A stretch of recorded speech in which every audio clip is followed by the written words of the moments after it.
খারাপ সময়টা হয়তো অতীত হয়ে যায়, কিন্তু মানুষের খারাপ ব্যবহারটা কখনো অতীত হয়ে যায় না। শুধু নিজে থেকে কথা বলা বন্ধ করে দেখো, দেখবে অনেক আপনজন বড় হয়ে যাবে।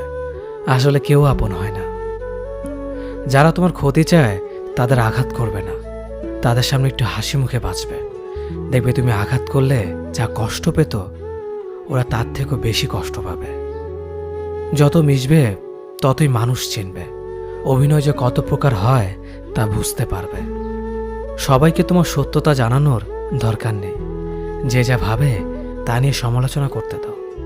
বেঈমান মানুষগুলো কখনো অপরিচিত মানুষ হয় না, খুব কাছের মানুষগুলোই বেঈমান হয়। পাতা ঝরার আগে পাতার রং বদলে যায়, আর মানুষ বদলানোর আগে কথা বলার ধরন বদলে যায়। মন কখনো ভাঙে না, যেটা ভাঙে সেটা হলো বিশ্বাস।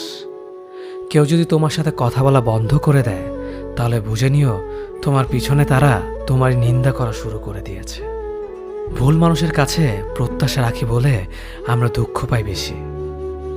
আপনি যতই নরম মনের মানুষ হবেন, ততই আপনি অন্যদের কাছ থেকে ক্ষত বিক্ষত হবেন।